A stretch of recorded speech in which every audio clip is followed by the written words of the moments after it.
Bonjour à vous et bienvenue sur l'Ouvre-Bocal, le podcast qui vous donne tous les outils pour sortir réellement du lot dans le brouhaha communicationnel ambiant. En bref, la boîte à outils du communicant qui tourne en rond. Je suis Clémence et je vous retrouve pour ce 5e pilier qui est les feedbacks. Dans ce 12e épisode, on va parler du petit doigt ou du pilier du feedback qui est très important parce qu'on va parler de comment prendre le pouls de la réalité terrain et comment ne pas partir dans des élucubrations. Parce que suite au développement de tout notre processus là non censuré qui est complètement créatif, on va mettre en place des garde-fous pour que votre processus complètement donc créatif puisse faire l'objet de résultats concluants. Autrement dit, avoir vraiment des retours sur investissement par rapport au temps passé sur les réflexions, etc. Parce que, bon, qui dit communication dit résultats concrets et dit surtout chiffres. Et donc je vais vous parler notamment de 2 points sur lesquels vous pouvez déjà faire attention. Le premier, c'est pratiquer la politique du sondage. Parfois, plutôt que de tourner autour du pot, d'essayer d'imaginer les attentes et les pensées des autres, il suffit simplement de leur demander. Donc ça, c'est un principe qui est quand même plutôt simple. Et puis, un client à qui vous demandez l'impression, ou tout simplement le feedback, et un client qui s'engage. Donc là, je vais vous démontrer dans tous les avantages que je peux vous dégager pour le moment, pour vous prouver par A plus B qu'un sondage, c'est très utile et très concluant. Le premier avantage, c'est l'engagement émotionnel du client avec la marque. Parce qu'un client dont on demande son avis et qu'on écoute, est un client qui se sent important à vos yeux. Donc là, c'est purement humain et purement émotionnel. Donc là, le travail de la valeur ajoutée, c'est vraiment la relation client, c'est lui montrer qu'on prend en compte ses retours et ses remarques, et qu'on tient à lui, et qu'on tient à son avis. Et donc là, on crée vraiment un lien gagnant-gagnant. Pour pouvoir répondre aux retours des clients dans les actions mises en place, et vraiment leur donner aussi l'envie de répondre de plus en plus, s'ils sentent qu'ils sont écoutés, ça vaut le coup de parler, ça vaut le coup de passer du temps à vous répondre. Là, un avantage un peu plus commercial, c'est que du coup on n'a pas de perte d'énergie dans une offre qui n'a pas de demande. On fait qu'un seul investissement dans un produit qui a le plus de chances de plaire. Parce qu'il est attendu par nos clients, on le sait, on leur a demandé. Donc in fine, le coût d'investissement versus le retour sur investissement, on voit vraiment une augmentation du chiffre d'affaires et on fait notamment aussi beaucoup plus d'économies d'argent sur des actions inutiles. Suite à ce lien gagnant-gagnant avec ses clients, on peut aussi créer l'UGC. Alors je ne sais pas si vous connaissez l'UGC, c'est le User Generated Content. C'est-à-dire qu'en fait, je ne sais pas si vous connaissez la marque GoPro, mais c'est une marque de caméra. Si on regarde un peu son contenu, globalement c'est que du contenu qui est en fait des vidéos partagées avec des clients qui ont filmé avec le fameux produit GoPro en fait en question.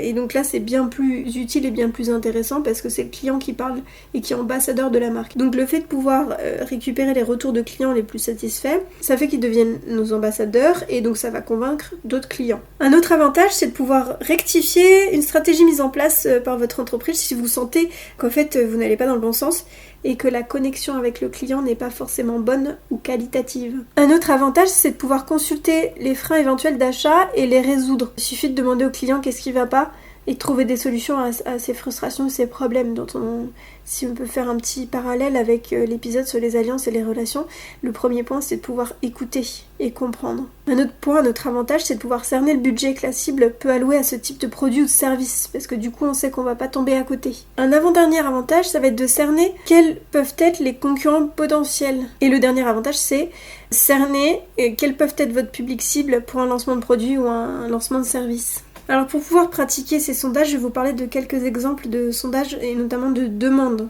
concrètes. Vous pouvez demander un avis sur un produit déjà sorti.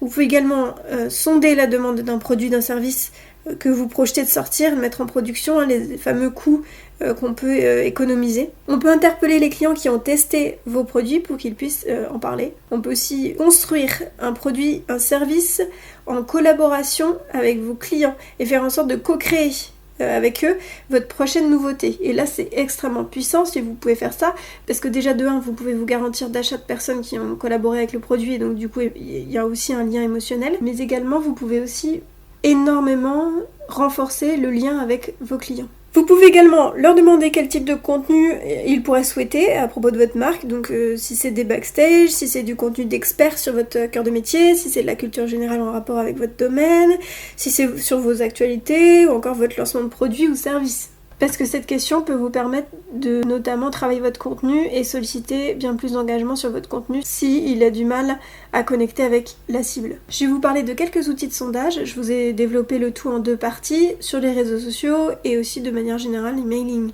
Donc sur les réseaux sociaux, à ce niveau-là, on est surtout sur des questions et des retours instantanés pour avoir des réponses, mais également créer du contenu pour nourrir la relation de la marque avec ses clients, prospects, collaborateurs. On est bien plus sur de l'instantanéité. Pour des outils notamment sur Instagram, vous pouvez faire des sondages en story pour pouvoir échanger avec vos clients. Les stories en général c'est 48 heures. Il y a des fonctionnalités comme Poll qui donnent des choix entre quelques possibilités. Et donc du coup on peut voir rapidement les votes des tendances et surtout le consulter en temps réel. Sur Twitter, vous pouvez également faire des sondages anonymes.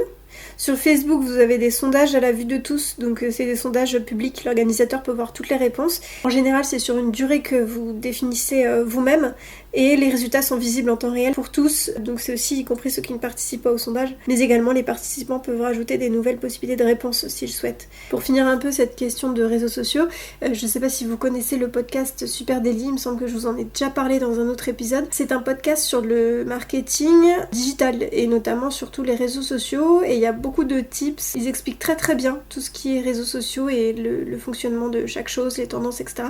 Donc je vous mettrai comme d'habitude le lien sur le site, c'est très très intéressant, je vous conseille vraiment d'aller l'écouter. Pour continuer sur nos outils de sondage, on va aller sur tout ce qui est général et emailing. Donc en général quand on fait de l'emailing, c'est vraiment des questions de fond sur du long terme, parce qu'on investit beaucoup de temps en fait, entre la rédaction du questionnaire, le fait de l'envoyer, le fait de réfléchir à la cible à qui on l'envoie, de récolter toutes les réponses. Donc du coup en général dans ces cas-là, c'est plutôt un sondage vraiment lié à une grosse implication financière, donc ça va être lancement de produit, refonte de toute identité visuelle ou autre, puis des fois sortie de produit. Donc le premier outil dont je vais vous parler, c'est Typeform. C'est un outil très très design et intuitif pour les personnes qui n'ont pas forcément d'appétence en design. Ça permet d'envoyer un formulaire à remplir de façon vraiment rapide et facile et surtout accessible à tous. C'est un outil par contre qui est payant. Je vais mettre tous les liens des outils que je vais évoquer dans cette partie-là sur le site, comme d'habitude, donc n'hésitez vraiment pas à aller fouiller. Le deuxième outil c'est SurveyMonkey. C'est aussi une autre variante d'outil intuitif et peut-être un peu plus varié, mais qui est lui-même payant. Et le troisième dans cette catégorie-là, je vais vous parler de Google Forms, qui est pour le coup gratuit, qui est dans la même veine. Mais là par contre, il est vraiment moins design, donc c'est à vous de soigner votre présentation, etc. Le deuxième point que je vais évoquer avec vous, sur lequel il faut faire attention également, c'est de pouvoir analyser l'engagement. Alors là, je vais vous donner un petit exemple par la suite sur Instagram, mais ça peut être retransposé sur d'autres canaux de communication. Donc là, il faut vraiment apprendre et comprendre l'engagement de votre cible ou de votre communauté sur votre contenu. Donc c'est-à-dire qu'après quelques mois de contenu, vous pouvez penser à régulièrement regarder le tout et réajuster en fonction des réactions. Comme j'ai pu vous l'évoquer dans d'autres points précédents, on peut également changer, au lieu du fond, changer la forme. Donc vraiment, vous pouvez changer la forme au profit du fond pour qu'il puisse toucher le plus de monde possible et ainsi apporter de la valeur. Donc pour l'exemple sur Instagram, dans vos paramètres, vous avez accès à tout ce qui est statistiques et dans un onglet, vous pouvez également voir ce qui a eu le plus de réactions, ou on peut dire d'engagement. Donc les engagements, c'est commentaires, partages et likes. Et donc du coup le contenu qui a le plus plu, mais également voir le contenu qui a le moins marché entre guillemets.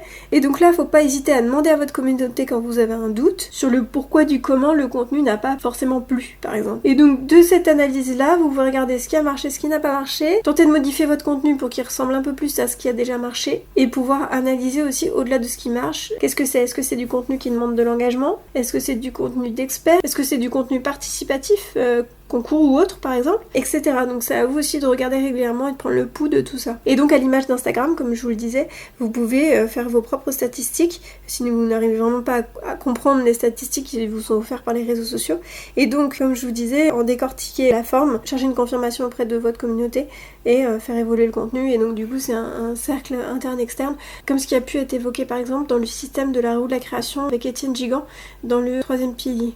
Donc un peu en résumé de cet épisode, je peux simplement parler de méthode agile. Je sais pas si vous connaissez la méthode agile.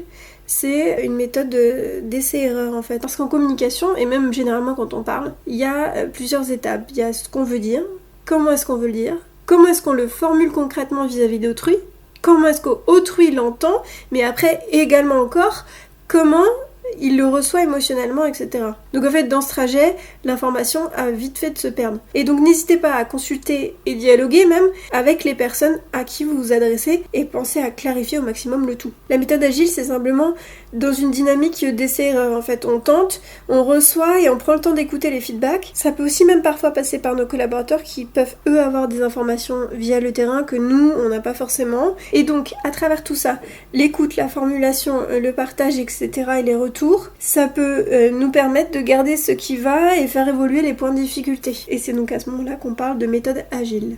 Donc pour cet épisode, on va s'arrêter là et moi je vais vous retrouver dans le 13e et dernier épisode qui va conclure toute cette série d'épisodes audio et écrits. On va ensemble inverser le processus et on va maintenant parler de vous. Si vous entendez ce message, c'est que vous avez écouté l'épisode jusqu'au bout. Et pour ça, je vous dis un grand merci. Si cela vous a plu, n'hésitez pas à me laisser 5 étoiles sur votre application de podcast favorite, ainsi que de partager ce contenu à toute personne susceptible d'être intéressée. Et si les sujets développés dans ce podcast vous parlent, vous allez adorer le contenu de mon compte Instagram ainsi que les ressources présentes sur mon site, tous les deux en lien dans la description de ce podcast. J'y partage astuces, contenus qui m'ont aidé à développer les sujets, ainsi qu'un ensemble de ressources intéressantes et complémentaires pour vous faire poursuivre votre quête. Je vous donne rendez-vous sur mon site pour avoir toutes les informations. À bientôt!